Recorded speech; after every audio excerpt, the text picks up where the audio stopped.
For the EU, I'm pleased to see that we have almost a full house today. In Brussels, you never know. The number of registrants and the number of people attending, it's always uncertain. But we have a very good panel for discussion today. And what I wanted to do is started by introducing very briefly the participants in today's discussion. Of course, to my left, Mauro Petriccione, the Director General in DG CLIMA. We all know Mauro. He's the Director General. He was Deputy Director General in Trade, which this is how I met him, because I used to belong to an organization that dealt a lot with trade, but has held many other positions in the EU. Kathleen von Bremt, who is a Member of Parliament since 2009, Vice Chair of the Progressive Alliance of Socialists and Democrats, members of ITRI, Belgian politician and a former Flemish minister, and Dr. Silke Karscher, the Head of Division for EU Climate and Energy Policy, European Climate Initiative Carbon Markets at BMUB in Berlin. So a very well-balanced and knowledgeable panel. What are we here to discuss? We are here to discuss a new climate strategy for the EU.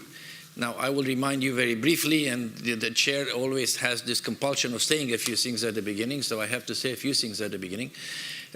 There was a roadmap for moving to a competitive low-carbon economy in 2050, released in 2011. Now, that roadmap required a upgrading and updating. There were new major legislative developments, and I'll quote a few of them internationally. The Paris Agreement, which apparently everybody says change everything, EU level type of changes, governance of the energy union, the 2030 climate and energy framework, things that have emerged since the 2011 when the 2050 roadmap was issued. We have a very significant report, the 1.5 degree report, and many changes in assumptions, the deployment and price of renewables, CCS, GDP, storage, all these things have changed dramatically.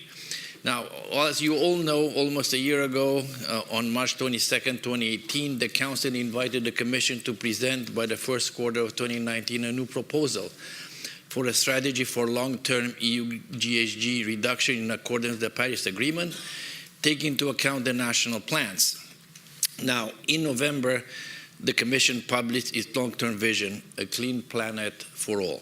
This is something that we had waited for a long time, and something that we think and we hope will also change everything in Europe. Its aim is to confirm Europe's commitment to lead in global climate action and present a vision that can lead to a net zero emission by 2050, which is socially fair and cost efficient. What does it do? At least in the words of the Commission, it sets out the vision and a sense of direction, but not goes into new target or launching new policies. Now, the last thing I wanted to say, which I think is important, is that this new vision is also part, and this discussion is part of what we call a year of ambition. And why do we call it a year of ambition? Because internationally, the focus is shifting from operationalization of the Paris Agreement to increasing the level of ambition. That we had the COP24 in Katowice, but that was one milestone on the road. What we're heading to is the UN Secretary General's summit in September in New York. The NDCs must be reconfirmed and updated in preparation for the COP in 2020, and parties are invited to submit long-term climate strategies. So all these really point to a year of ambition, a year where the discussion of the EU long strategy is very relevant, it's important, but it's part of a whole. It's not sitting in isolation. ERCST in Bruegel, together with Jörg, we did a lot of work last year. We published a special report and a policy paper on options of developing the long-term climate strategy. I think that report is available on both our websites, and we think it was a good effort. I will stop here and would like to invite Mauro Petriccione to give us his initial remarks on A Clean Planet for All, and then we'll have commentary and discussions from our panel participants. Mauro? Thank you, Andrei. Well, good morning, everybody. Does this working? Let me bring it. No, it doesn't. No, it doesn't. Well, I'll try and shout. Thank you very much.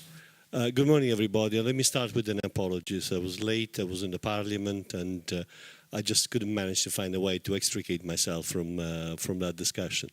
So sorry for keeping you waiting. In exchange, in partial payment for that, I'll try not to make a very long introduction and give you the basics, and then leave more space for the debate and for the discussion. The first thing I'd like to say is that when we were asked to present a long-term strategy, the first question we asked ourselves is, what is the underlying logic? And I think we have moved quite drastically from a logic of reduction of emissions to a logic of zero carbon and eventually net zero greenhouse gas emissions. I'm saying this not because it's a theoretical point, but it has very practical consequences. If you're in a logic of reducing emissions as much as you can, almost anything that does is good enough. If you're in a logic of wanting to get to net zero, to climate neutrality by a certain date, and as you know, the Commission is very clearly proposing 2050, then not anything is good enough. Then you have to make choices. And that is problematic because, for instance, it conflicts with other things that we care about, like technological neutrality.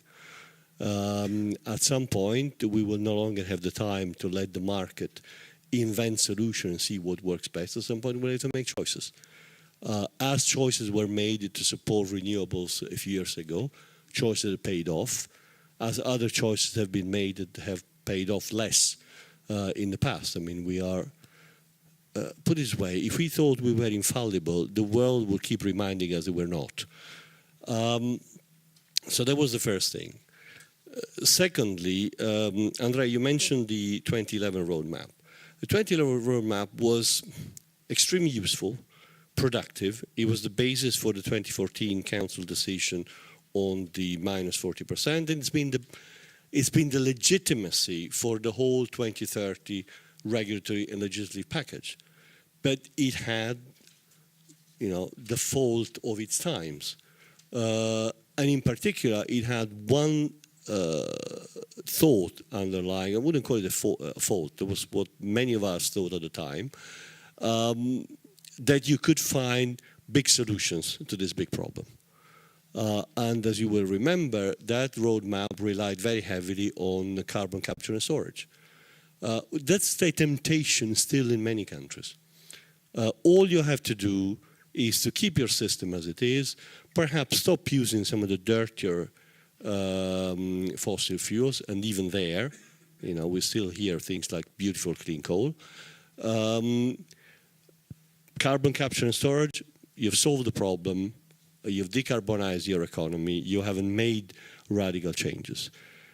I think one of the big differences now is that we have evolved in our thinking that nothing less than a complete transformation of our economic system is capable of fixing the problem.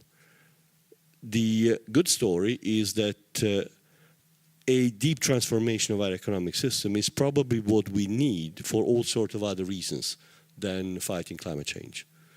I'm reasonably well placed, given my past, to know how much our current economic model isn't the catastrophe that many people say, but how it is fragile. Our competitiveness is under pressure, our technological lead is being eroded, our trade balance, well, we would have a great trade surplus if we weren't paying the energy bill.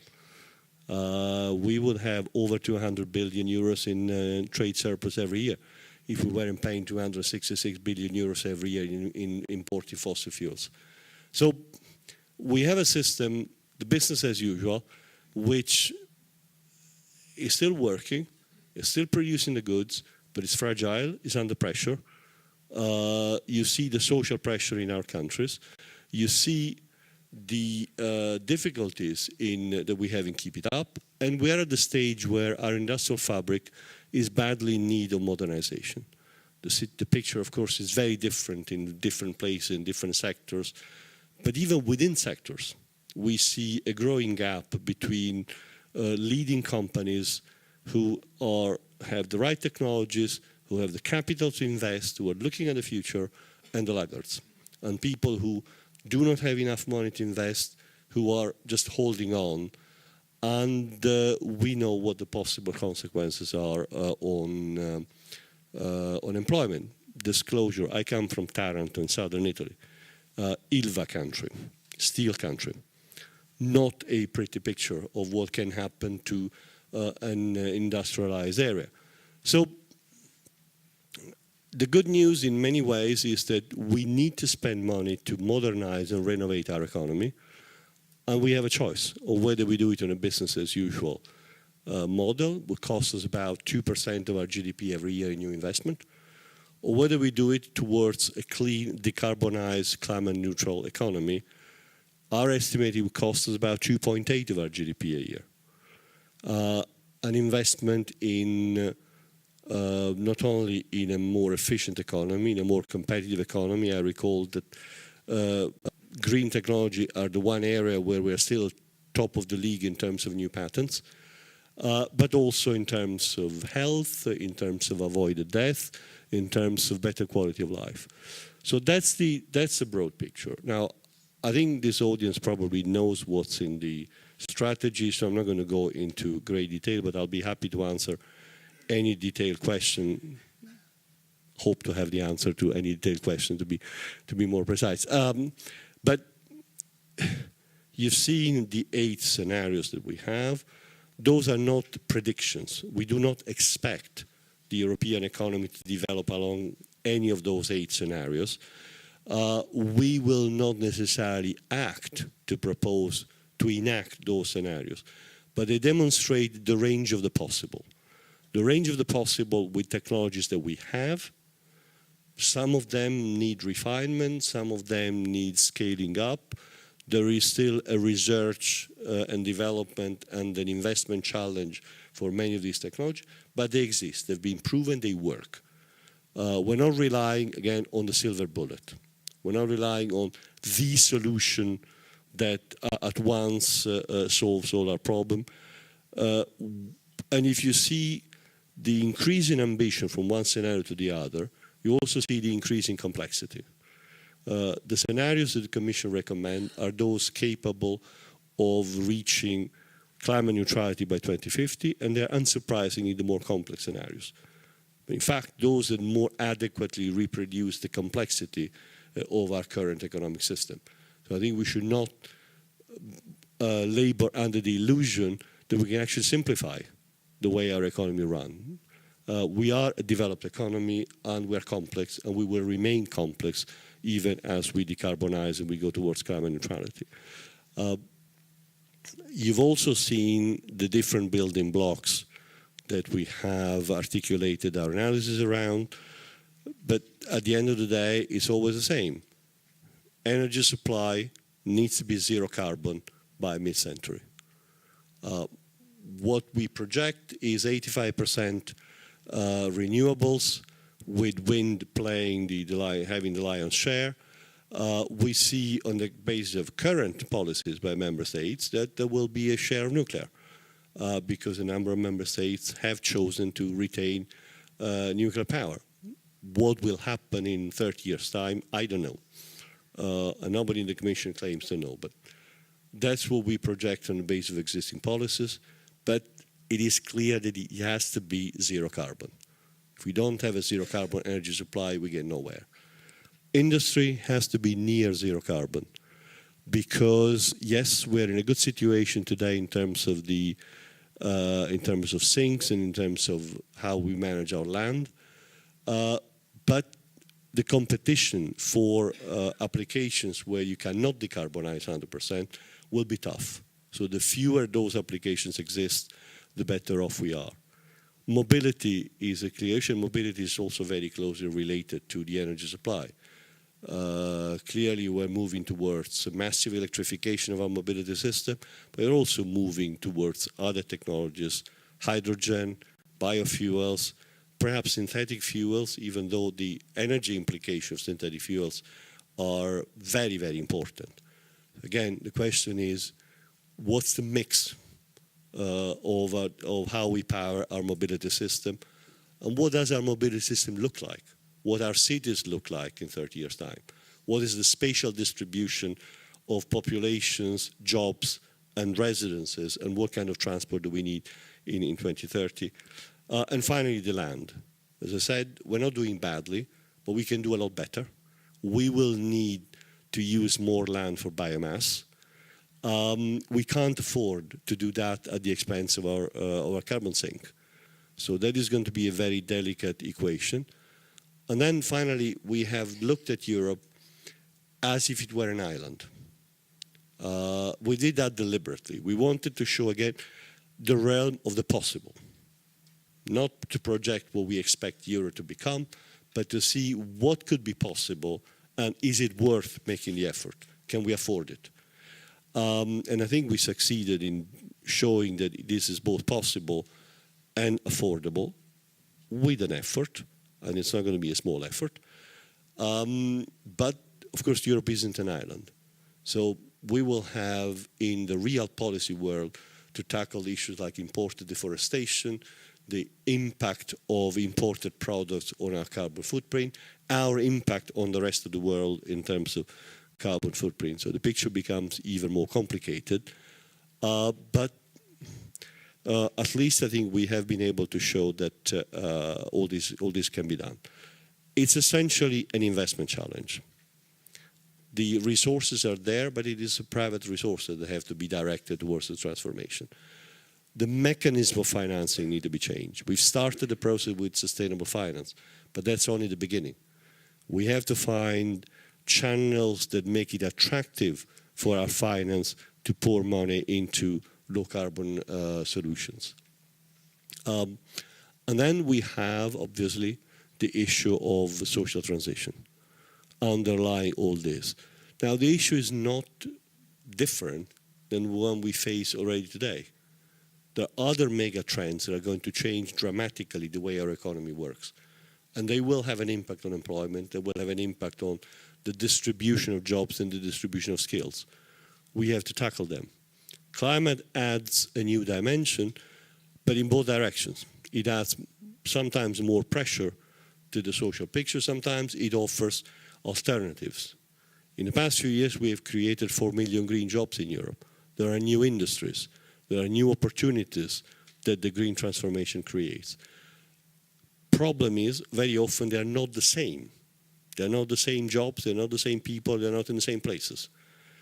So the calculation many make to add and subtract mechanically jobs created and jobs lost is very misleading. It's much more complicated than that.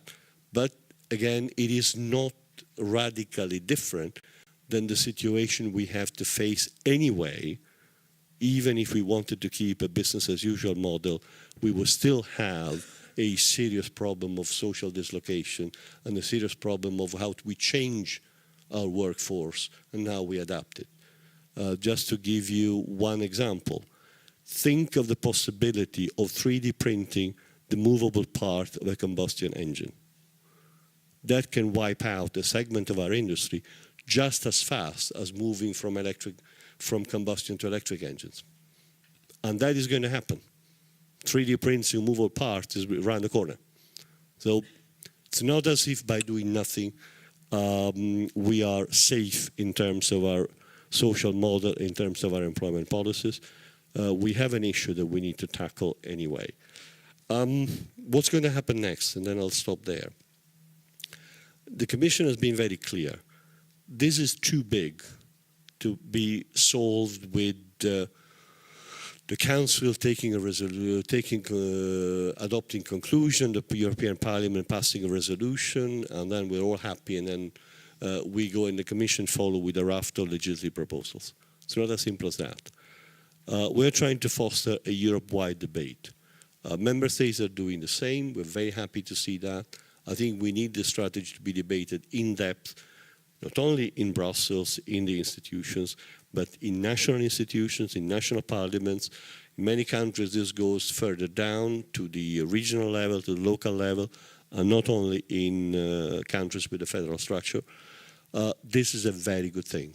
And we hope that member states will take a little time to have this deep debate. If we can manage to conclude this debate by the end of this year, it would be a good thing. It would be a good thing, and if that conclusion is the endorsement of the objective of climate neutrality by 2050, the consequences could be really big in terms of the legitimacy of public action in that direction, public action at the level of the institutions and at the level of member states. Then we have, I think, 10 years to set in place the right policies, deploy the financial resources that we need for investment, see whether our current legislative package, which is very ambitious, but not good enough for our Paris Agreement commitments, is capable of making the market move behind the hump. It is perfectly possible that these policies, in some cases at least, could be enough for the market to develop its own solutions and make further regulatory action unnecessary. We shall see. That's why we have a raft of review clauses in all the legislation. But unless this happens, we know that the legislation we have laboriously put in place will not be enough to get us to climate neutrality by 2050. If you project it in linear fashion, that's not good enough. So we will need to look at, do we need more legislation? Do we need new targets? Do we need new solutions? Early to say, and I think our economic system needs a minimum of stability to start operating change, but we need to keep this very closely under control, and we have to make sure that we act in a timely fashion. So, as I said, for the next 2 mandates of the Commission, watch this space. If we can put the right policies and deploy the right resources over the next 10 years, this is doable, and it's doable in a way that would make our economy stronger and more resilient. And that alone should be a powerful example for everybody else in the world. If it doesn't work, well, if it doesn't work, we all have a big problem. Thank you. Thank you. No, I think I'll have to... Does it work? Yes, it works.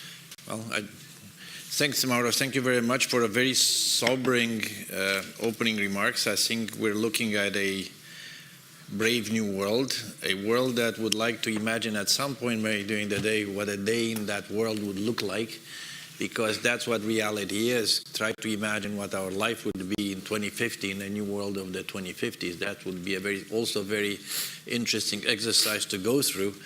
But before we engage in further debate, I'd like to invite the rest of the panel here, Silke and Georg and Kathleen Van Bremt, if you would like to join us. And would like to start with your comments and your initial remarks following the introduction by Mauro Petriccione. So, Silke, you're from one of the member states that is known to be ambitious, and one of the member states that is also quite reliant on energy sources that will need to change in time quite rapidly, possibly. How will you respond? How do you react to this initial remarks, obviously to the plan that has been put forward by the Commission, by the vision? Well, let's start with, we don't have a detailed German government position. Is this working? No? Okay, so I'll use this. So, hello everybody, and thanks for the invitation. It's good to be here, and it's always good to hear your view on the long-term perspective of Europe and your last words, it's doable. I think that's very, very good to hear. So we don't have a detailed position on the long-term strategy yet in Germany. I think most countries don't, some do, because, as you said, the discussions are still ongoing. In Germany, we have the specific situation that we're right now discussing some very deep issues on climate policy internally. So we've had the so-called Coal Commission. I think most people called it that. It was actually called the Commission on Growth, Jobs and Structural Change, which is more correct, because it was as much on phasing out coal as on how do we work with the structural change. The Commission has made their recommendations, and I can answer questions on that later. And now they have to be put into laws, into policies. At the same time, we are discussing the framework law on climate change that my ministry has proposed that will put budgets to the different sectors. So it will follow essentially the ESD concept to have different budgets for the different years, but break it down to sectors. And last but not least, in parallel we are working on a program of measures that will actually be able to meet those targets. So that's the situation in Germany.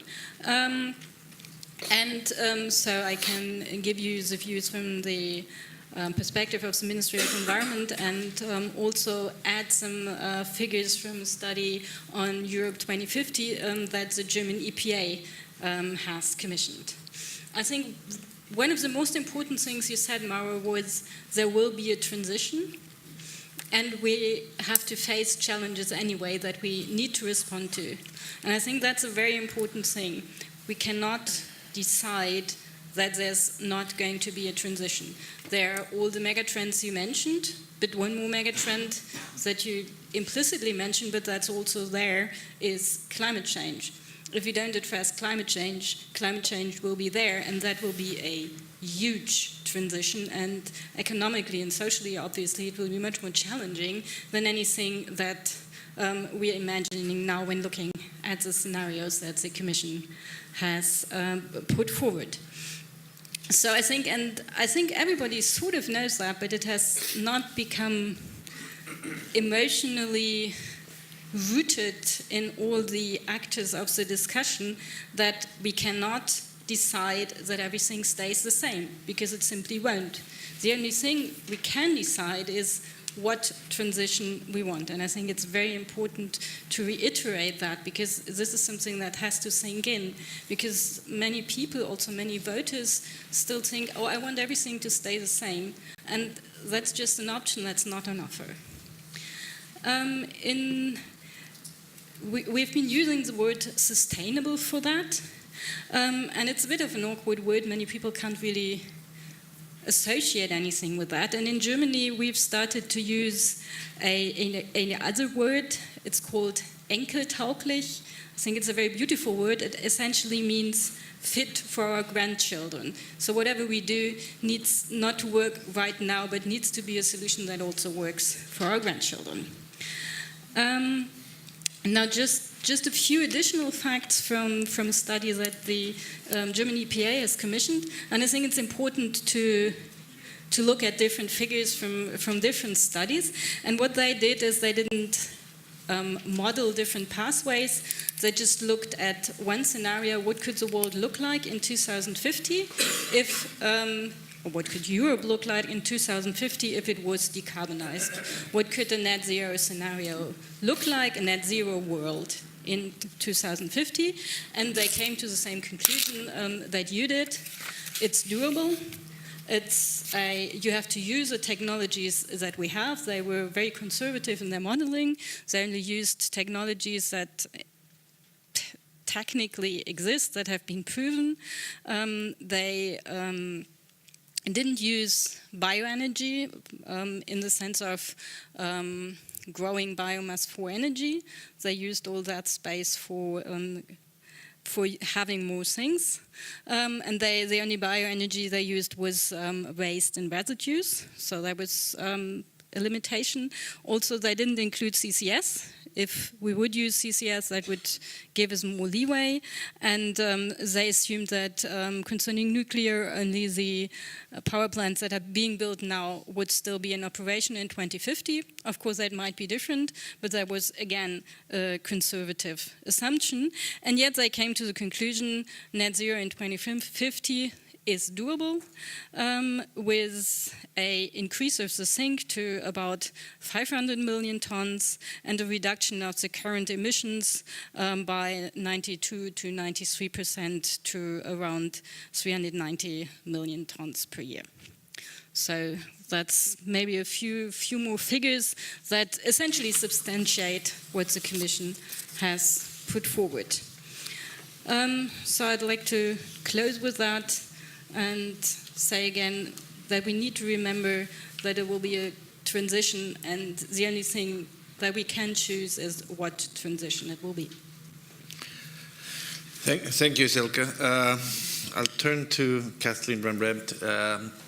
The European Parliament adopted a resolution on the vision last week, a very ambitious one. I actually went through it and read it about twice, and with great attention.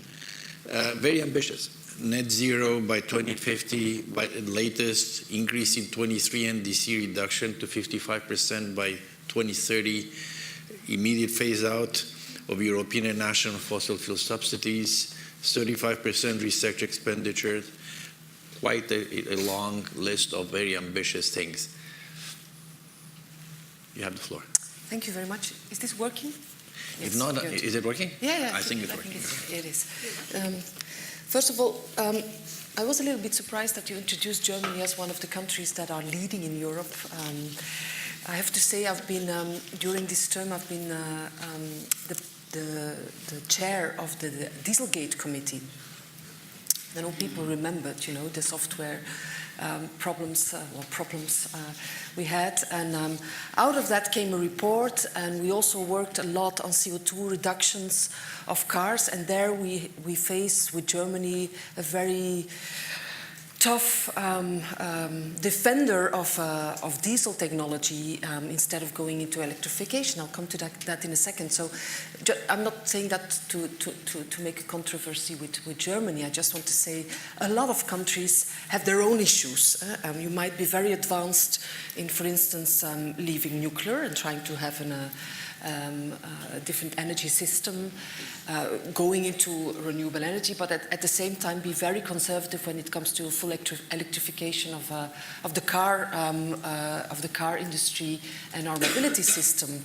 I think if we look to countries in Europe that are advanced, it's for sure the countries in the north. They do make a difference these days. In their policies, I have to say the Netherlands are changing very much.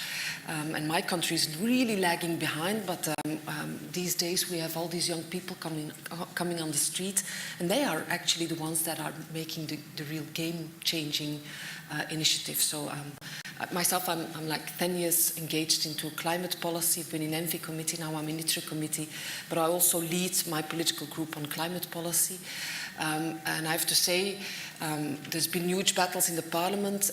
The fact that we had a very, very, very ambitious resolution last week is also due to these young people, because you see the change also amongst the politicians, that also the politicians more to the right wing always saying, look, everything needs to be in line with industrial policies. Also, these people are moving into what you said very, very well, I think, in your introduction.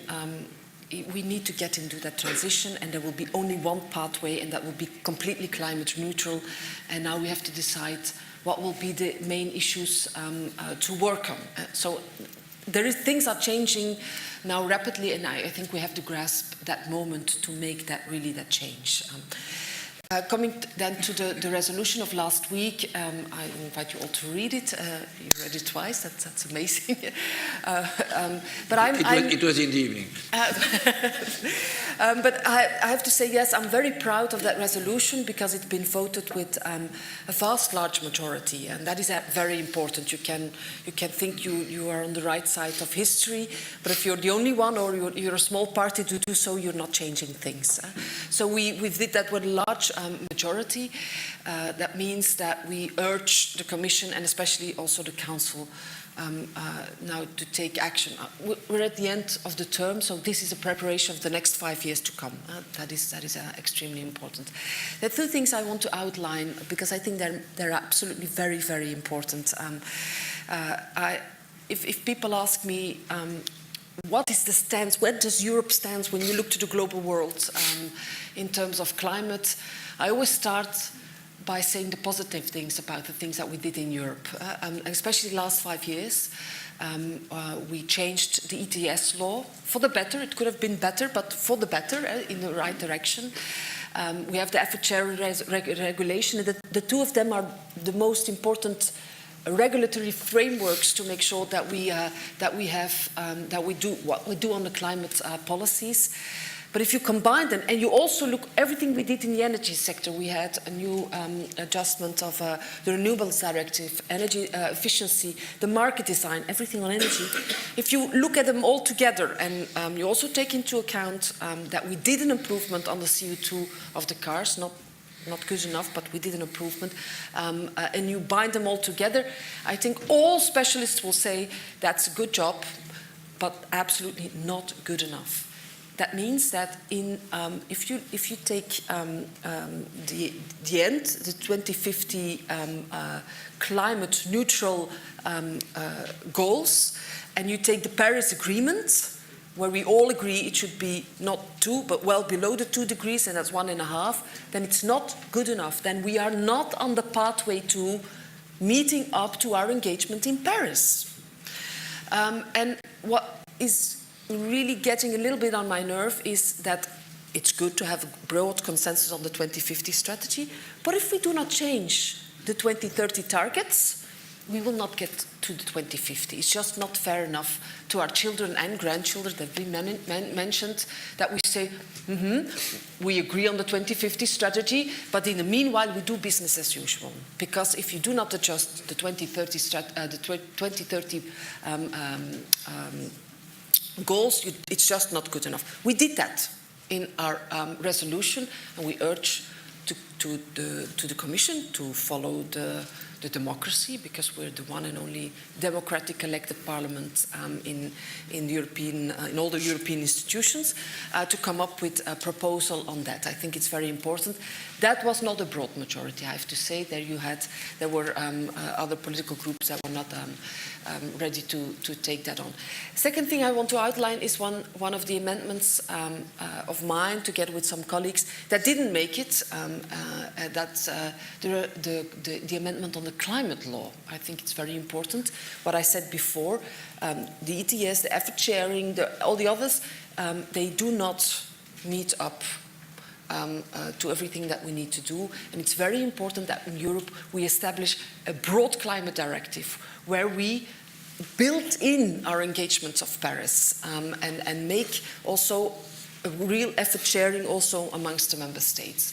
For me, that are the most important things to do right at the moment, and then we have to go into a lot of these sectors in the recommendations of the EMIS committee, the committee on the Dieselgate scandal. We did vote with a majority the phase out of the fossil fuel cars, the combustion engine cars, by 2035. We didn't achieve that in the CO2 directive on the cars, but I think that sort of overall broad regulation at the European level is extremely important. Others talked about the fact that industry needs to know where they stand. It's about time to say to the car industry, this is the line, this is the red line, this is not the moment to cross.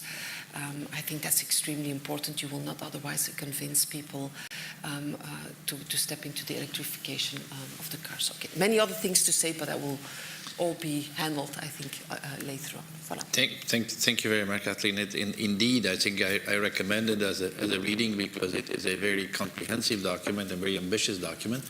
Not everybody, as you mentioned, not everybody will agree with all the points, but certainly the Parliament is ambitious. Jörg, my colleague, that we have done the work last year together, and we're co-hosting this. I just happen to be the chair, and you are able to say a lot more than me because I'm chairing, and I not should be saying too much. Yeah. I would like to kind of zoom out a bit and offer my perspective on what I think is the vision and what is not the vision, and in terms of the document. So for me, the main purpose of the document, so the 25 pages plus the 400 pages in annex, and then the annex to the annex, is that it puts out the ambition. So it says net zero is feasible by 2050, and it essentially iterates in very different colors and puts meat to the bone that this 2050 ambition of net zero would be feasible and would actually be better than alternative scenarios. So that's, in my view, the single most important point of this document. But it's also interesting to think about what this document is not. And when Andrea and I started about 18 months ago to think about a new climate strategy for the EU, it was not yet discussion in town on that, we thought essentially it would need 3 documents to make really a difference. And the first document indeed would be a vision that sets out kind of some sort of targets, but then you need 2 other documents. You need a communication to the UNFCCC that needs to come relatively quickly because time is short. And then there's a third document that you would need, which is a sort of a new roadmap or a sort of a new European National Energy and Climate Plan that essentially brings together what the member states are doing and tries really to look into the trade-offs that are there and tries to show where decisions need to be taken now and in which direction. So what we currently don't have in this vision document, and in our view for good reasons, is we don't really think about technology pathways. So there's different scenarios, but they do not really spell out technology pathways in the sense that they think about choices. So do we have to choose today whether we still invest into gas pipelines? Do we want to invest additionally in new types of certain types of power plants or in certain types of housing? We do not really address the issue of how this all is going to work together in terms of coupling of the different sectors. So the technology pathway is not yet really spelled out, and it does not really give investment advice to capital owners on where to put their money on. And the second element that is not yet into the vision document is the policy pathway. So what is essentially the policies that are bringing us to net zero? And it starts on the very top. It does not really discuss on the interrelation between member states and the EU in terms of governance. There is no real gap analysis in terms of what is the policy gap and in which areas more needs to be done. There are interesting side effects that are underrepresented. So just to mention 2 that we have worked on quite a bit in the past. One is distributional effects. So we think if you go for full decarbonization or close to full decarbonization, you will need a suite of very intrusive policies, and these intrusive policies will have significant distributional effects. And you need to take those distributional effects more into account, and not only on the labor market side, but also on the consumer side, and also on the fiscal effects. If we go for a world with very high carbon taxes, replacing taxes on road fuel and other things. So you also will have to reshape your fiscal system dramatically. So there's a suite of interesting policy questions that need to be discussed when we really want to prove our economic and political system for decarbonization. So the main point that I want to make is that what we should discuss is trade-offs, and we should come to the point where we have a societal discussion on trade-offs. I know that's very difficult because it's politically the most critical point to discuss whether we want a very resilient transition that costs a bit more, whether we want a very cost-effective transition but that is not socially just, whether we want to put some parts of our competitiveness at stake but have a more quick transition. So there's a couple of trade-offs, and I think they are real and they need to be discussed. And to have such a discussion, what we need is to go beyond kind of documents being proposed by just policy circles, but we need to have an open debate. And in that sense, I think the approach by the European Commission to come up with a vision and then open this discussion is very helpful. But we need some focal points for this discussion, and I've been always advocating for more open modeling of those questions, because lots of those questions are very quantitative, and we need to see the numbers. We need to see what is happening on the member states level, which we don't have the data yet from the vision, and we need to see what happens in the different sectors and who is winning and who is losing. So in that sense, I would urge the policymakers around the table to really kind of bring more data and allow us to study them more carefully, to have a more informed debate. Thank you. Look, now we get into the period where we're supposed to have a bit of a discussion with the panel, but let's not keep it artificial. At some point, we're going to transition a discussion with the audience. But before I do that, Mauro, I want to come back. Maybe I didn't pick it up. I think I think I picked it up. And it said markets will do what markets will do, but we have to make choices. And I think that was an important thing that you said. Also, to become blunt, I don't have an obsession anymore with ETS, but I think it's an important element of our toolbox. Looking within the document, there's very little reference. I think there's one reference to carbon pricing. I think there's one. So can you comment on that a little bit? Well, let's make sure technology works. Yeah, absolutely. Let's make sure technology works. Maybe we start with that.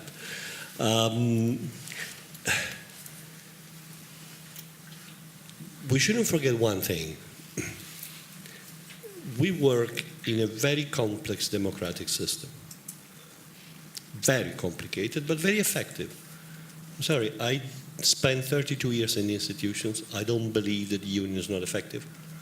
If you step back and you see where we were 30 years ago, where we are today, you see the difference. The fact that on a daily basis, we work like a combustion engine, up and down. And in the meantime, it can blow up anytime. And we have to move to an electric engine, which is much smoother. And it's not an easy task. Nothing more will happen if we do not have an objective of climate neutrality. Make no mistakes. That change in logic from, let's do our little additional bit to decarbonize and it's very good and we should feel very good with ourselves and very proud of ourselves, to can we actually get a zero emissions economy in 2050?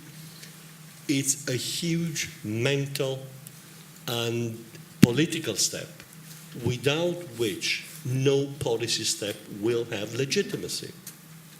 The Commission could come up with all sorts of fantastic ideas. I mean, first of all, I don't believe that the next college, will come up with fantastic ideas because we have the same debate within the college we have within the Parliament, within national governments, within the Council, unless there is an overall legitimacy.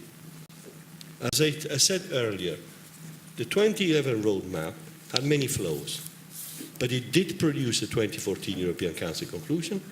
Those conclusions produced the past 5 years of intensive legislative activity.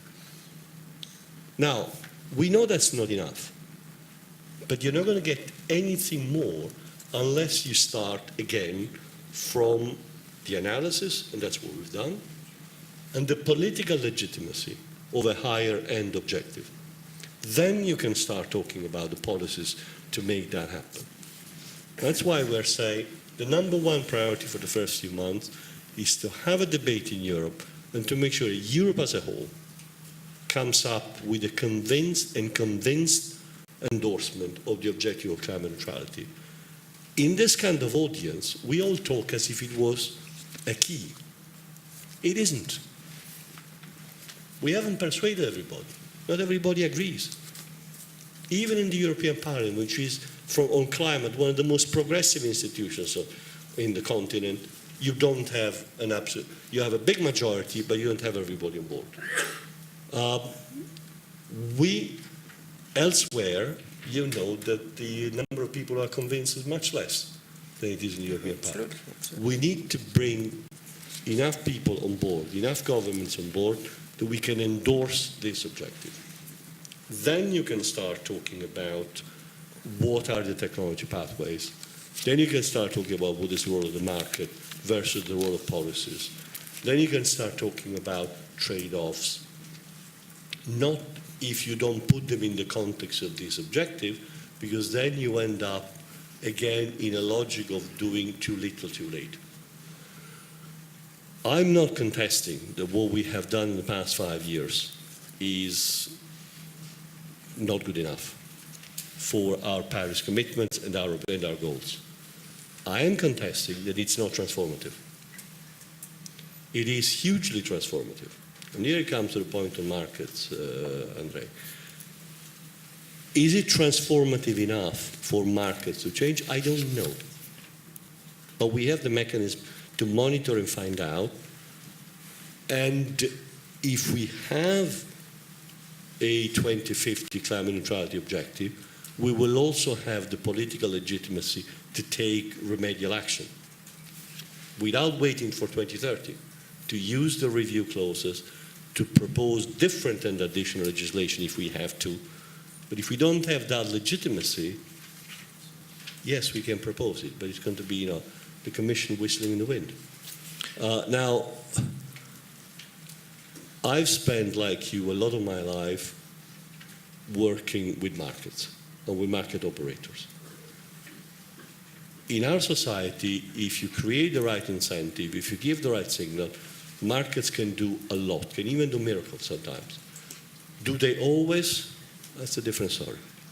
So the ETS now with the new reform, which hasn't yet entered into force, by the way, is already producing a lot more impact than it has throughout its history.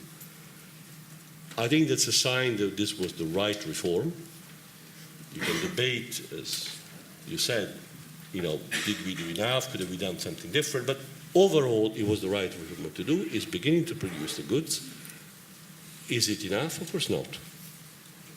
We will have, if we're going towards the climate neutrality objective, we will have to ask ourselves questions, do we extend the EU ETS?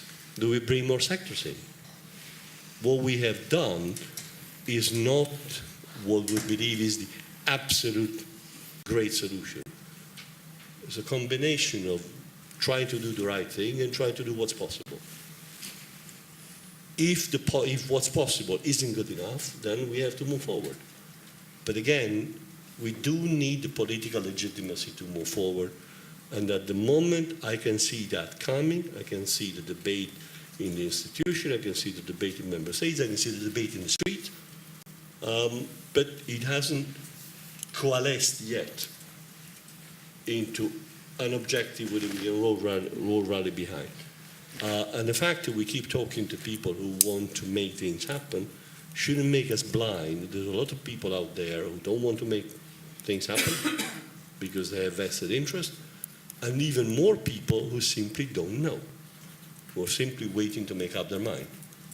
I think, when we talk about the bubble, that's what we're talking about. We keep talking we do have a risk of becoming self-referential. Whereas the key point, I very much like the way Silke put it, we are going to transition. We have a choice of which kind of transition. I would add the gloss to that. We have the choice of whether we drive a transition or whether we endure a transition. And it makes a big difference also in terms of how we handle the social aspect, how we handle dislocation, how we handle the distribution effects, what fiscal policies we do. But I put it this way, fiscal policies. The Commission has very little ability to propose fiscal policy. Of course we can propose it. What are the chances that if the Commission invents a fiscal policy out of the blue, anybody's going to listen? If you have an objective which is endorsed by all member states after a thorough, deep national debate, then you can start having a serious discussion in the Council. Okay, guys, what fiscal policy do you need to support this? You're in a different world, in a different universe. Yeah, one thing that, coming, I remember in the morning after in Paris, I remember looking at this document, which, it kind of emerged, and it was some article was a surprise to some of us. Some of them, we expected them in that shape.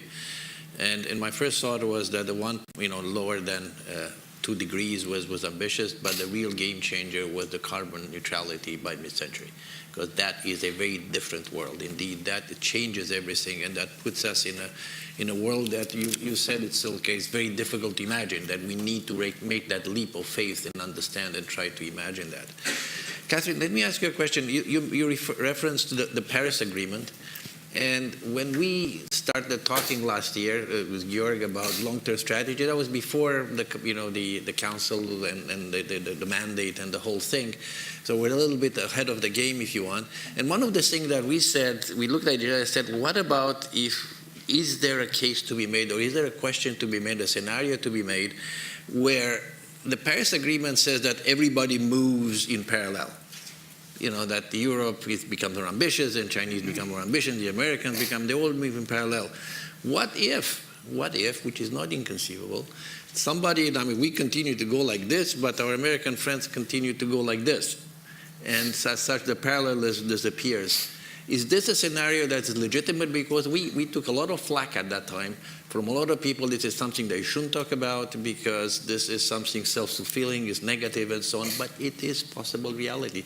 So it's something that we need to see how much we engage ourselves and how much we put at stake of our competitiveness. And Europe is rich, can afford a lot of it, can afford it all. How? What's your view on that? Whether or not, in my viewpoint, it's absolutely not legitimate, but it's happening. So we have to take that into account for the time being, although it's more grey than the black and white we always see when we look to the United States. We all know that there are amazing things happening in some of the states, California, but even in states like Texas, things are changing. So there's the rhetoric of the president and his cabinet, and still a lot of things are also happening at a political level.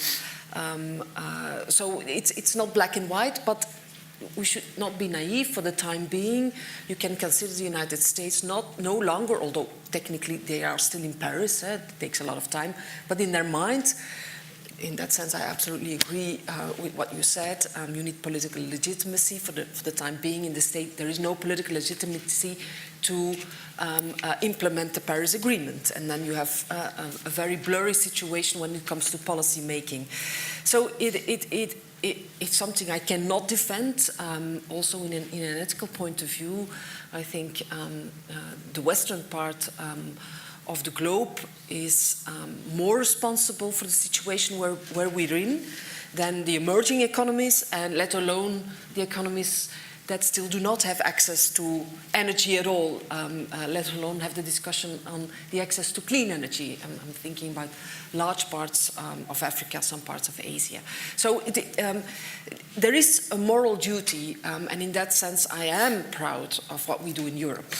Not good enough, needs more ambition, you need the parliament to push and push, but we do take up that responsibility. I've seen Commissioner Cañete, for instance, do his thing in Paris, and it's not only the doing of the European level, but it's also the doing of the European level that we have a Paris Agreement. But we do have to adjust our policy thinking to the fact that we are losing the states, and that China is a completely other story. Yeah? They do try to implement Paris. They do not have the problems that democracies have, so they can go. Yeah, but don't get me wrong. I love our democracy, but it's another system. But let me give you an example of how the policy framework in Europe needs to change. That's what I did in the voting last week, together with the majority of the Parliament, saying we should not reopen the negotiations on trade with the United States.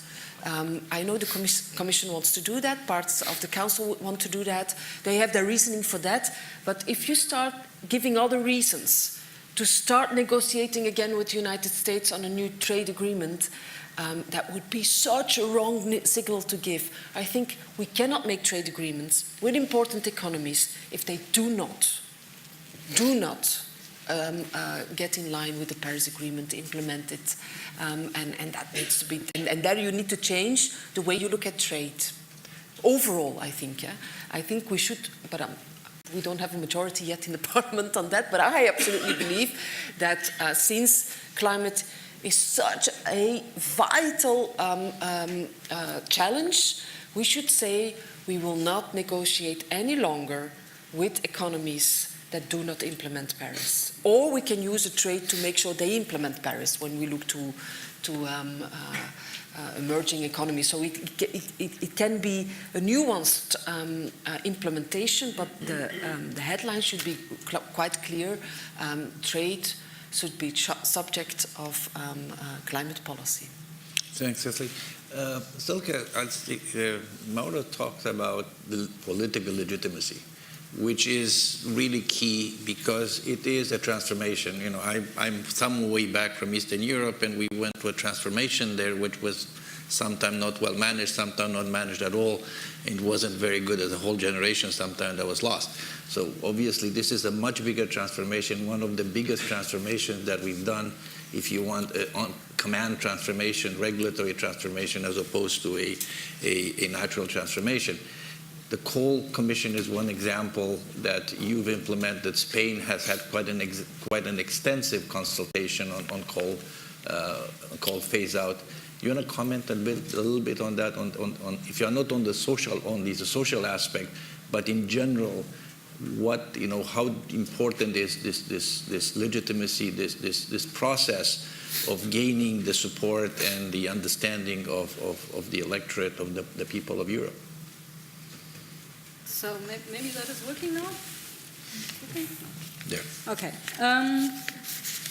Well, I think it's clear that we can't do it without the electorate because we're living in a democracy, so we don't have an alternative to building the consensus and talking to the people, bringing the people together, and having a process like we had in the Commission for Jobs, Growth and Structural Change, also known as the Coal Commission, is one way of doing that, to having round tables. I think the Netherlands have a long tradition of bringing people together and building that consensus, and we have no alternative to doing that. At the same time, of course, it's a slow process, and not everybody wants the same. So obviously, it seems easier if you had some command and control structure where you could simply say, okay, now we are going to do this. But this is simply not going to work. I think what's important when we are having this consensus building and when we are having this discussion on just transition, on fairness, that we don't reduce it to some people now lose their jobs and they have to be compensated. Because that's a very, very narrow view of what is just. Because what about the people who lose their land because it's flooded because of climate change? What about the people who haven't been born yet or who have just been born? What is their say? And I think what's a bit difficult in the consensus building discussions is that the people present in those discussions do not necessarily represent everybody affected by decisions taken.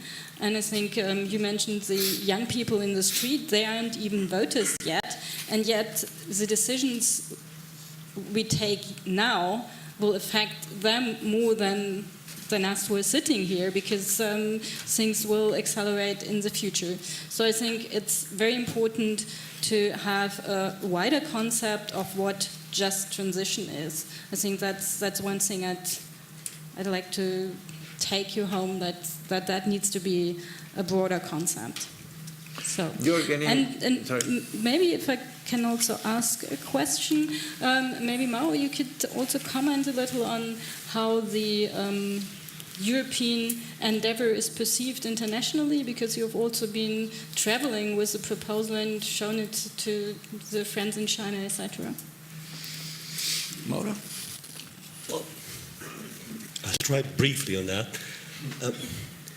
I mean, first, the whole commission, from the president to the desk officers who've been writing these analyses, is persuaded that if this transformation does not keep us a competitive and prosperous economy, it will not happen. So a logic where Europe decides to pay for the mistakes of the past, it's not going to happen. Secondly, in that logic, we're not going to have anybody else copy the example. So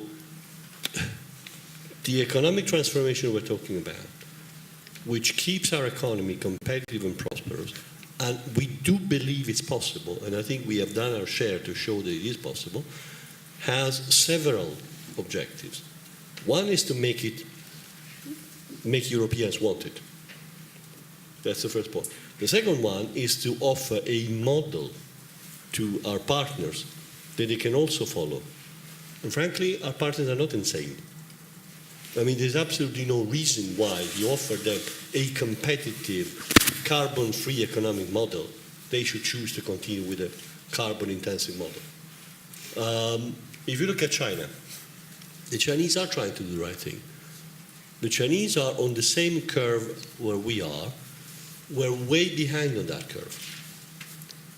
They have a bigger problem in terms of economic development. Let's not forget, there are still in China more people living below the poverty line than there are Europeans. The fact that you have more rich people in China than you have Germans in Germany shouldn't hide the fact of the challenge the country still faces. And it is not a democracy, so the decision-making processes can be captured still. Much more easily than they can. They can capture even in our system, but it's a bit more difficult. So the key point is that moral leadership has been good enough to set the principles, to set the big picture. I don't think it's good enough to make it happen on the ground everywhere where it needs to happen. What can make it happen is a model that works. Here is Europe, which carbon neutral poses a competitive threat to those who are not. Just think of what we could do with €1 trillion that we can spare between now and 2050 in imported fossil fuels. That's the kind of money we're talking about here. Even in just think of a Europe that has a 200 billion euros trade surplus every year, as we've had for the past 20 years, and it's wiped out by our fossil fuel imports.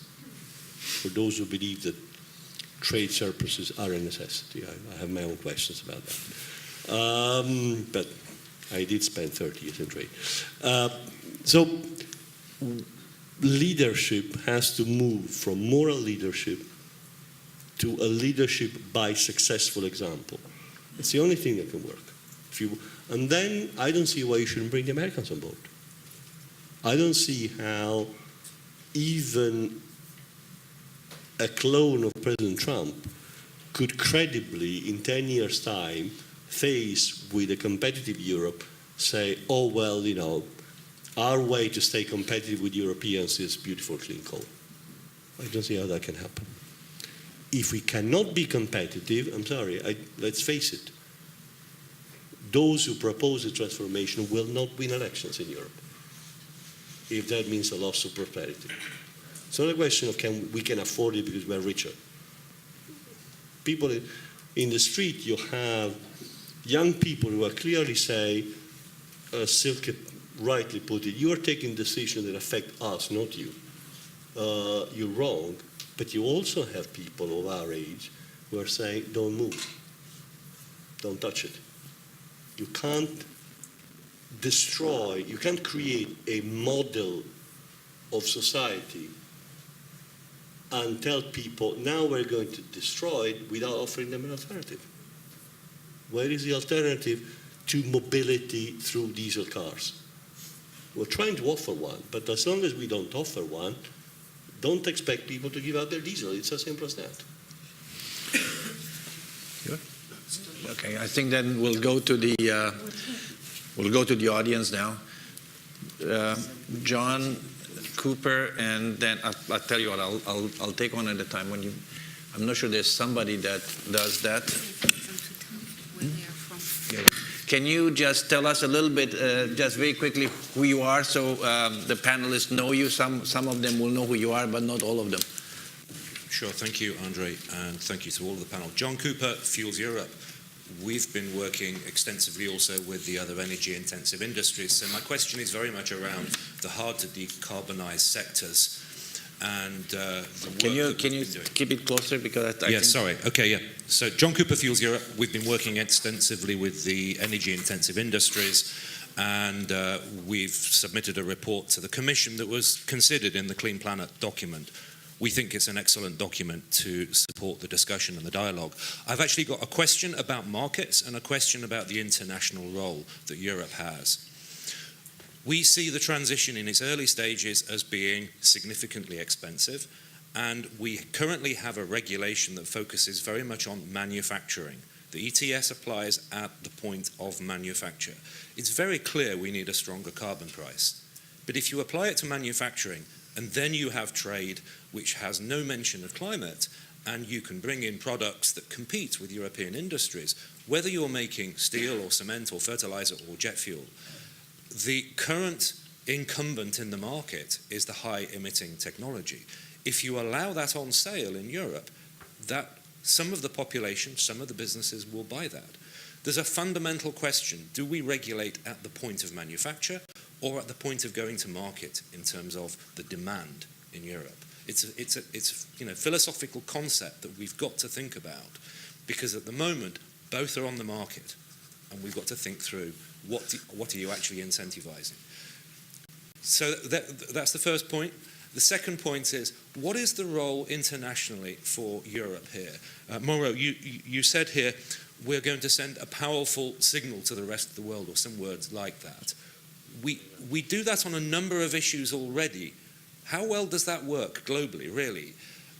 You know, if you're an international investor in Wall Street or Mumbai and you look at Europe having a tougher target, does that make it a more attractive place? Thank you. I'll take a couple of questions in order to be able to. There's a lady there back at the back. Sorry, I can't see you very well, but if you tell us who you are, please. Yes, hello. Yeah. My name is Silke Conrad from Daimler. From? Daimler, okay. Mercedes. I'm not going to go into too much to the Dieselgate, otherwise my blood pressure might go up. But I just want to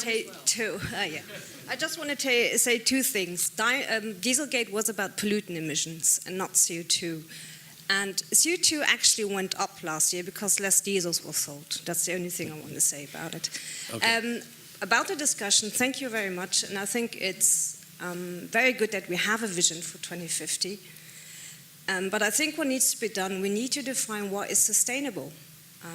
Is it CO2? Is it less plastic? Is it less chemicals? All those are interacting together, and reducing one will always have effect on the other. I think we have to have a very good discussion on this. We have now the circular economy proposal also on the table that will all have an effect on it. A second question is on the geopolitical consequences. What will happen if we reduce our dependency on oil? We will be depending from raw materials, meaning China, Congo, which are all very, well, not China, but Congo is very unstable. How will this affect, on an international basis, the whole structure? And I think one thing was said by Ms. Karcher, I think we really have to look at the transition. The social impacts should not be underestimated. We need to get all stakeholders on board. So in the end, it just has to be cost efficient, that transition. Otherwise, we're not going to get there. Thank you very much. Let's try and keep the comments short and go to questions if you can. And there's a gentleman here in the front, and then we'll come back to yes. But hi, Andreas Graf from Agora Energiewende. One thing that wasn't talked about so far, and I think in the discussion on 2050, now that it's being reframed with net zero, is not being discussed enough, is climate adaptation. Because it's been a tricky topic for a long time with mitigation advocates, because they're afraid by talking too much about adaptation, you distract from mitigation topics. Here it's framed very clearly in the net zero conversation about what we want to avoid, but every tenth of a degree matters. And when we look at our climate pathways, we essentially ignore climate impacts. So do we need to make that a stronger part of the conversation and stop ignoring it? Or is this just the burden of the conversation on mitigation that you constantly, essentially, don't ignore it, but you tone it down? Thank you. I'll stop here. Who wants to start? Mauro, I think inevitably, what can I say? Well, let me start with the last one. I think you're absolutely right.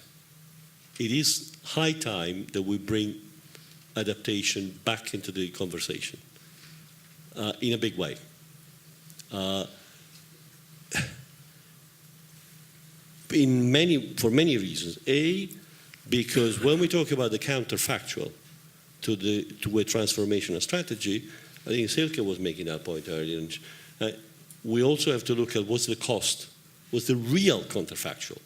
The real counterfactual is not only a business as usual system which perpetuates a number of dependencies that are growing increasingly uncomfortable. It's a system where we are under competitive pressure. It's a system which will be expensive to modernize. It has to be modernized. We can't stay where we are. And there is the question of the cost of adaptation. It's a system which will be increasingly threatened by adaptation costs. And let's be very clear, it's going to get worse. I think stopping at 1.5 degrees, assuming we get there, is going to require a much bigger effort of adaptation we've seen today. I think it's high time that we start that conversation. Not an easy conversation, that's all I will say at this stage.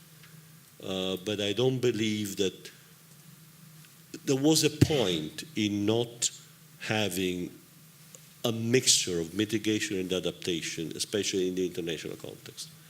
It may have blurred the effort to establish the objective. Now we have the objectives. We have the objective, we have the working method, we have all we need. I think it's time to complete the picture. John, how to decarbonize sectors? You know perfectly well that we have a combination of both. And we need to continue to have a combination. Well, I'm not claiming that the combination we have is perfect. If it was perfect, we would all be happy.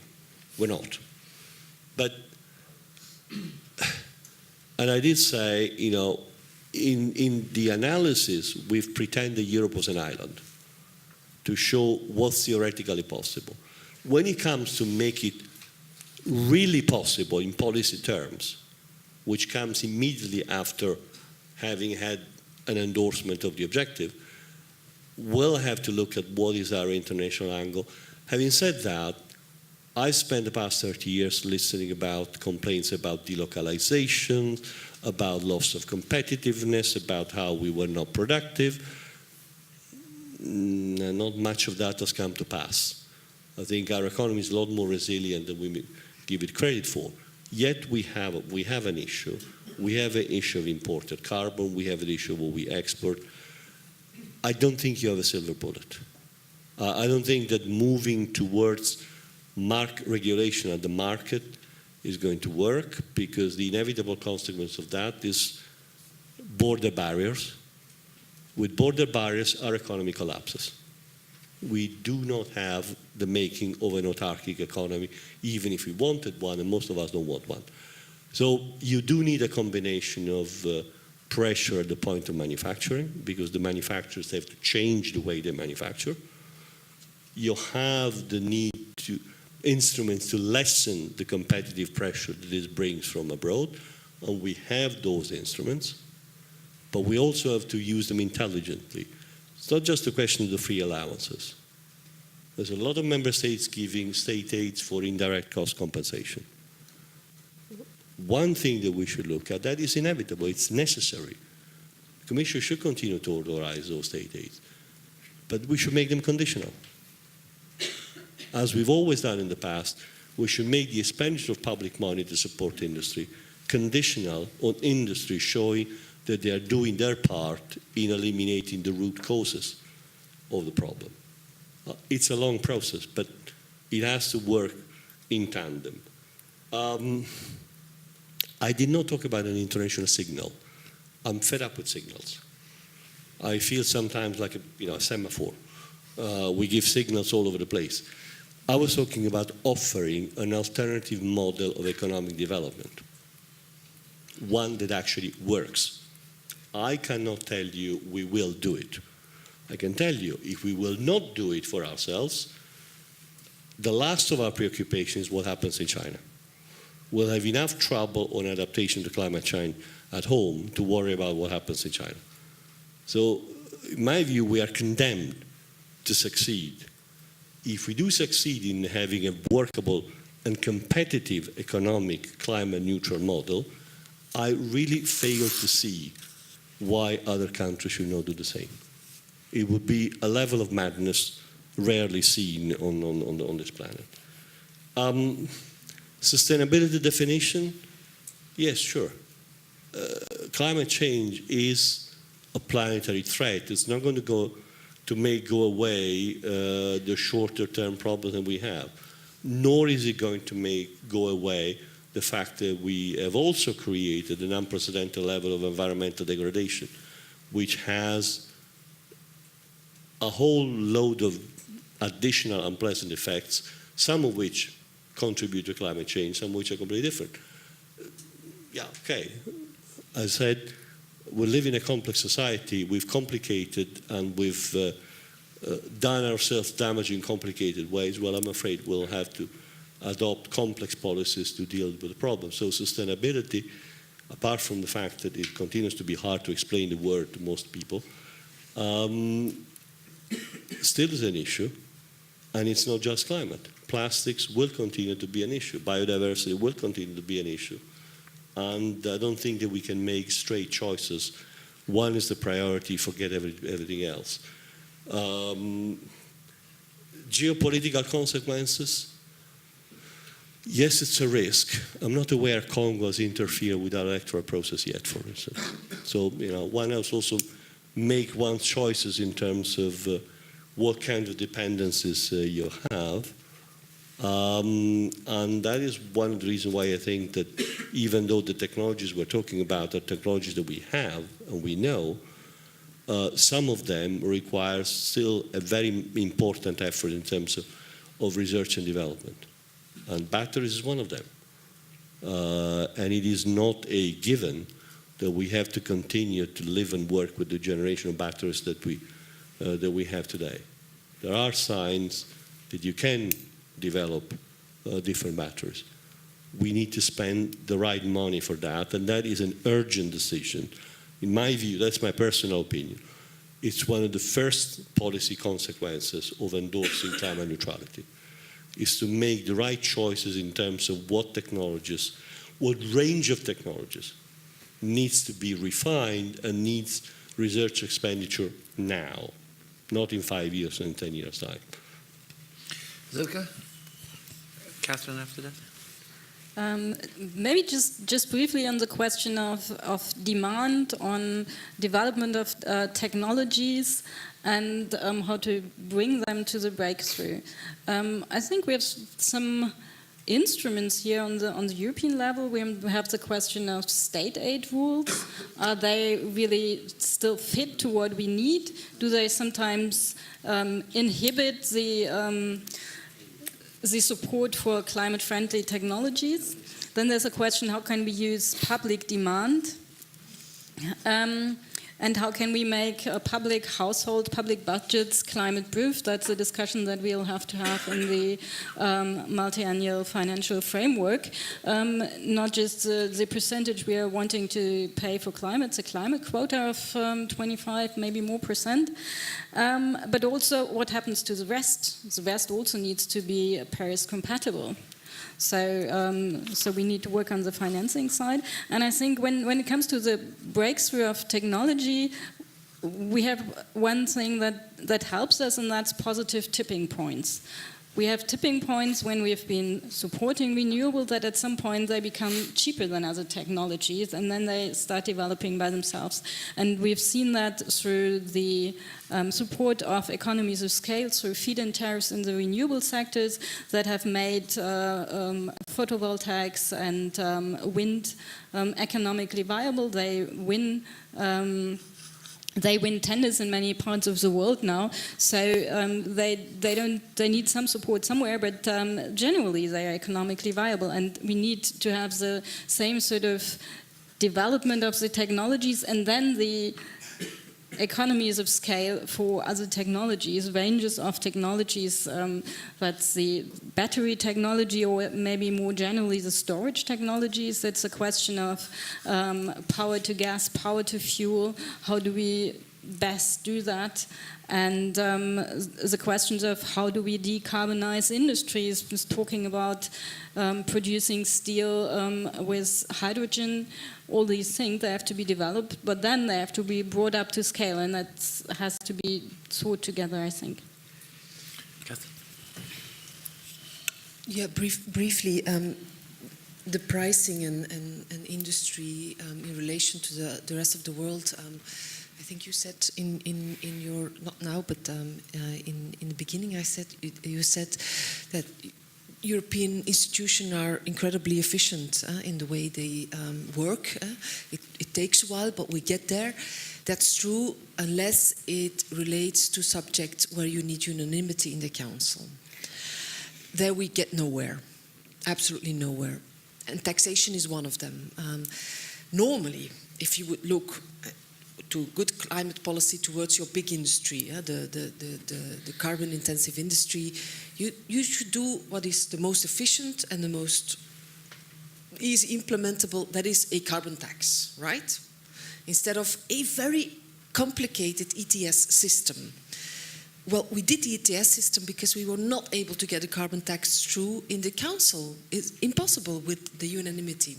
That's why we have a very complicated and working, but not to the full satisfaction. And now we're discussing a carbon border tax to try and solve your problems. I think, again, I'm not too optimistic about getting there in the Council, but it would be helpful if also the industry would start pushing for getting rid of unanimity on taxation, because it's the natural way forward. I think I know it's not easy, but up until that moment we will have to work with the ETS system, which is related to the industrial process and not to the access of the market. And that's why I said what I said with regard to trade. I absolutely believe that we then need to take our trade agreements as a sort of leverage to make sure that we do not get all the filth produced in the rest of the world on our markets. That would not just be right, not for our industry and not for our consumers. I think that's a discussion that we will face in the near future. Second round of questions. I think there's a gentleman over here that I will try and get the microphone somehow. Thank you, Ansgar Kine with Greenpeace. It's interesting that almost 5 years after the EU signed up to the Paris Agreement, we see that in that term of the Commission, the emissions have flatlined or even are in the increase of about 1%. So that strikes me that we have lost again 5 years. The window is closing, and that is reiterated by the IPCC report, which says we have 10 years to turn climate ambition into tangible climate action.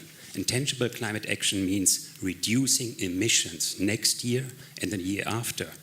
And so for me, that is pretty clear that the next Parliament and the next Commission is 2 terms. Those need to be climate parliaments and climate commissions. And one element of a social just transition is the principle of polluter pays. We're not asking the consumer to bear the brunt of the transition, but actually the industry who continues with the business of polluting. Okay, well, there's a gentleman over there. Your apologies. Okay. If you tell us who you are, please.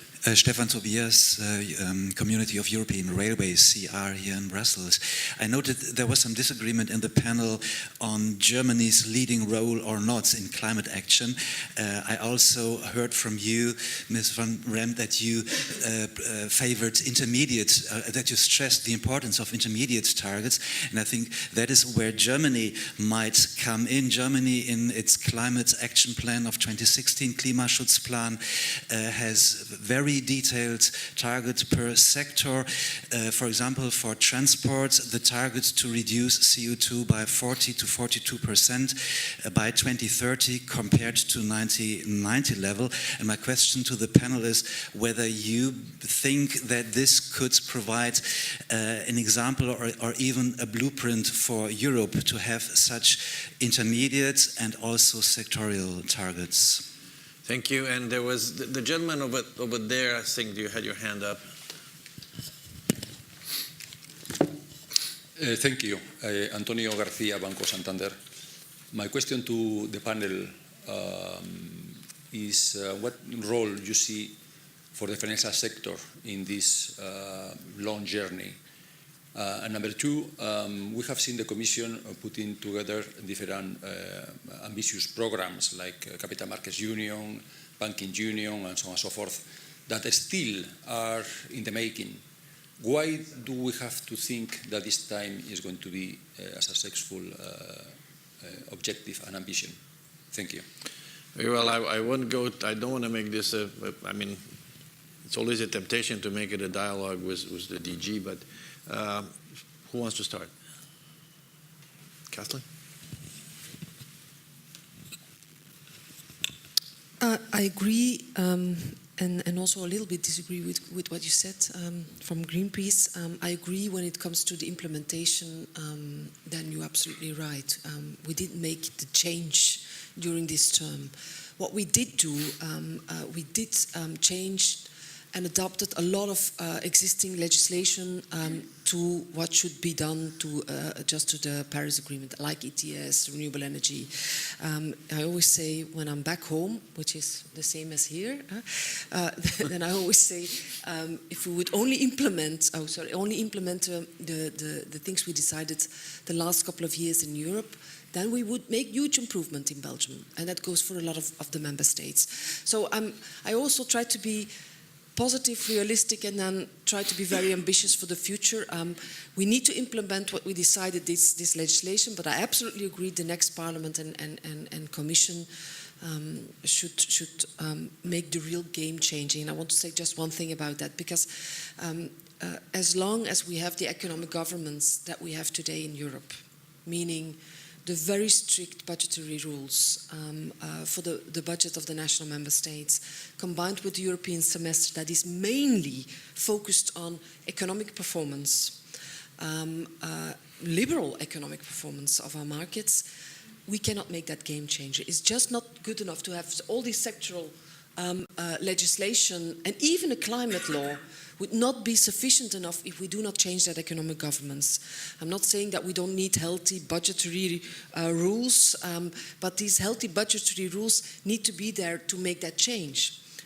To make that transition, we will need an awful lot of money, You need to give the room to the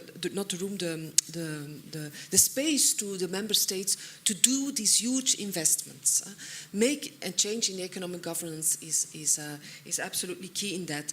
And the same goes for the financial sector. I think for the very first time after the banking crisis, dealing with the banking crisis, we now try to move the financial sector into that sustainable agenda as well. But I'm not a specialist in that, but we just had an agreement in the Parliament and the Council on sustainable financing.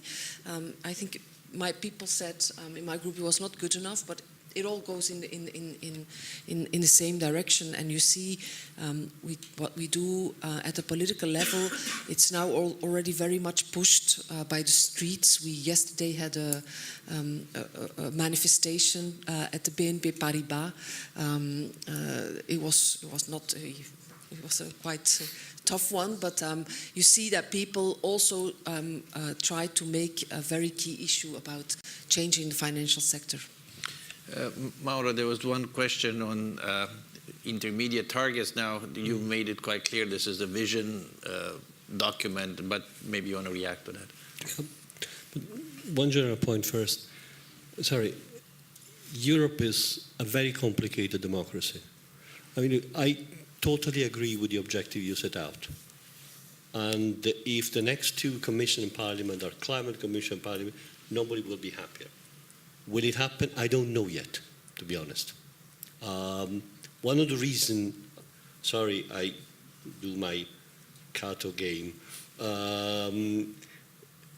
we need the endorsement of this big objective is because if you have that endorsement, the next Commission, next Parliament cannot help confronting themselves with it. Whatever they think, whoever they are, whether they're convinced or not of their own, they have that and they have to deal with it.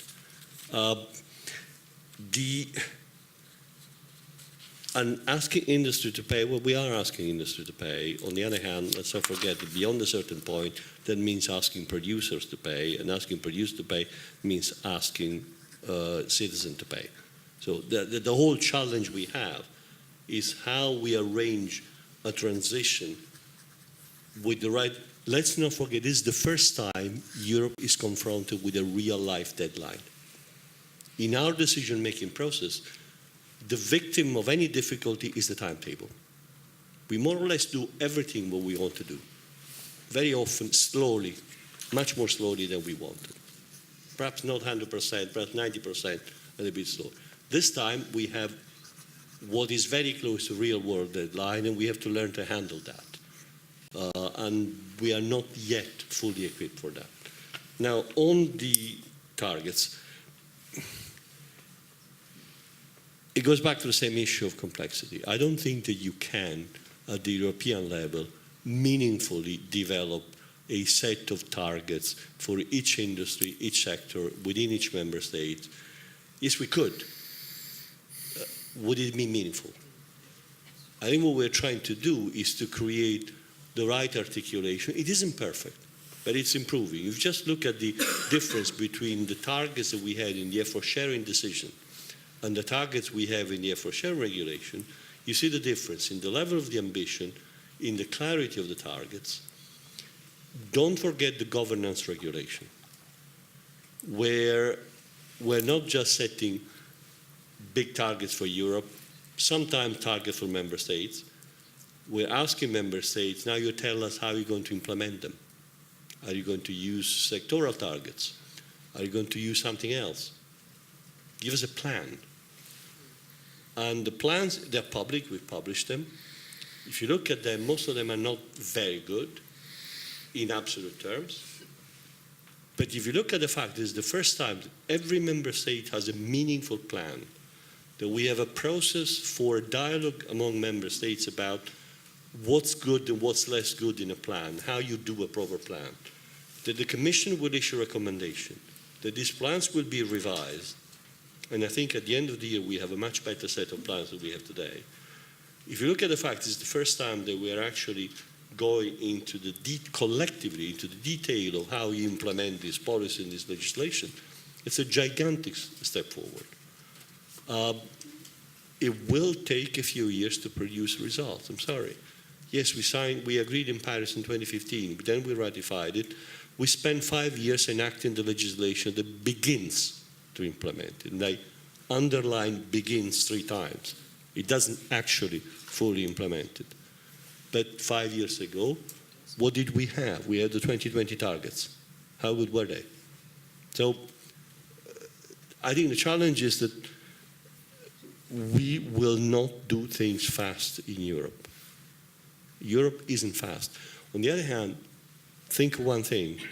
Who has done most in terms of implementing actually the Paris Agreement in the world? Not one country with the so-called efficient and fast decision-making system has done a fraction of what Europe has been able to put together. So it works. It works with the faults that we know very well. And sometimes we're able to correct them, sometimes we're not. Financial sector. Yes, the capital union, the banking union, we also now have to deal with the fallout of that. One other problem we have, as you know very well, we've put your industry under pressure to be even more aware of risk than before. Now we're going to ask you to finance much riskier operations because there are new technologies, there are new business models, new services. We need to finance renovation of individual buildings, of social housing, not the kind of risk profile that your industry particularly affections. So the Sustainable Finance Action Plan is fundamental. It's only a start. It's the basics. It's a basic architecture. What is green and what is greenwashing? What are green bonds? What do you have to tell your customers if they come to you and say, I want to do green investment? How do you advise them? That's the basics. We have to move beyond. How do we create incentives that persuade your industry to put its money into the kind of activities that we want for the climate transformation, including financing, not particularly well-off individual homeowners, just to give you one basic example. That, I think, is going to be a huge priority for the next mandate for all the institutions. Commission, Parliament, Council, that's going to be a big priority, I think. Silke, any comments from your side? To the question, should Europe have sectoral targets, and would the German approach be a good example? Well, in a way, it's the other way around. Germany took the example of Europe to have yearly budgets, and then we just went one step further and broke them down to sectoral budgets. And I think ultimately it could be done on a European level, but I think, as we said before, we need the societal debates, we need the consensus building, the consensus finding, and as things are at the moment, the societal debates are happening on nation-state level. So I think it will be much easier to implement sectoral targets if it's done like it's done in Germany, that the discussions are on a national level where people speak the same language, just for one thing. But I think one thing that's really important about the sectoral targets, so I would recommend it to all other member states to do the same, is that they have a similar effect as the net zero target in 2050 to the debate, because it changes the debate of what we need to do. Well, we just had a minus 40% or now minus 55% for 2040 target. Every sector could say, okay, yes, and the remaining X% are mine, and all the others can reduce because it's more difficult in my sector. But when you have sectoral targets, every sector knows they have to do their share. And when you have intermediate targets that are not zero, you can only make that really visible to every sector if you have sectoral targets. So I think, yes, it's a good idea. Well, we'll start closing now, so I'll wrap up in a few seconds, and then I'll just ask each of you to give your kind of last 30-second clip, if I may. But what I take from this discussion so far, that we are not the masters of the clocks, and that we do need a very strong debate with a strong public mandate, a public consensus for this, and that will be followed once we reach that consensus, tools and policies and choices that would need to be made. How that puts us toward the 2030 and the discussion that we'll have in New York in September, the importance of trade and how all is captured in trade agreements. How do we define a mandate? We do have to reach that mandate for the next commission and next parliament to feel it has that mandate and not backtrack. So these are a number of the things that I picked up from our discussion. Georg, let's start very quickly with a 30-second clip with your last comments. Yeah, so we will have a couple of tough questions on important choices ahead, and what I like to reiterate is that for those choices to be made, we need proper analytical basis to be able to see these trade-offs in a fair way. For example, when discussing about sectoral targets, I think the European approach with national energy and climate plans is a good one, but we need to complement this bottom-up approach also with top-down benchmarks that are able to tell us what a good direction of travel is going to be. Silke, any last comment? Yeah, so coming to the analysis, I think we have the analysis that shows us that it's doable, and I think that needs to be communicated. We have also the analysis that shows us that we have to act fast, so we have to start now implementing the measures, and also we need the consensus so that this can work in a democratic European Union. And for that consensus, I think the message that I gave at the beginning is important, to tell people, look, we can't just go on like this. There will be a transition, and either we shape the transition or we're just rolled over by a transition that comes to us. And I think that would help shape the discussion in a more innovative and forward-looking way. Mauro, transition and a consensus, hopefully not a UN-type consensus. Maybe in 50 years' time, there will be a historian who will say, in 2019, Europe was on a cusp, and it triggered a huge transformation, and that transformation triggered a change in the world. We don't have that leisure, or this bird's-eye view. We're up to our neck in it.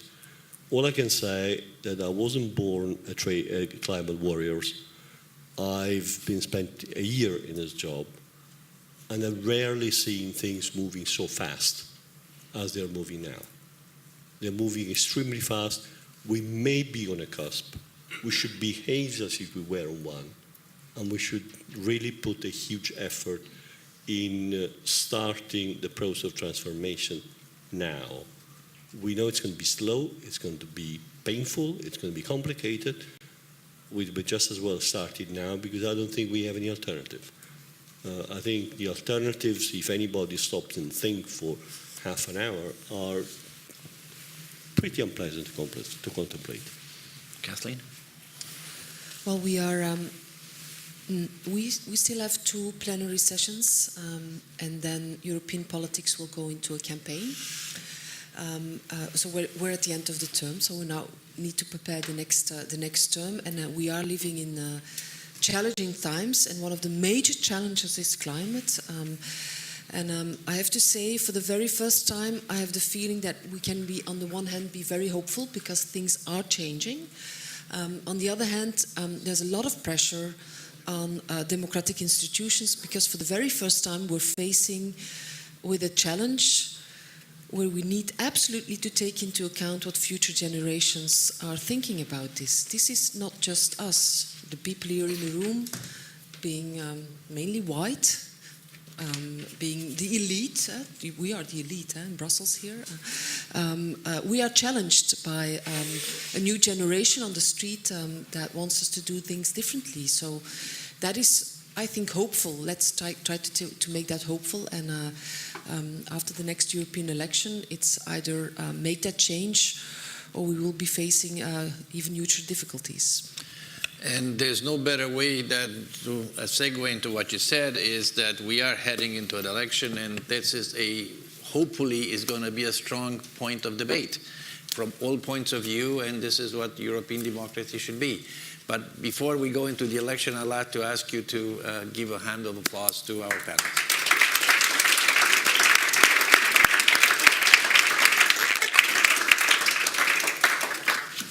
Thank you. Many thanks. Thank you.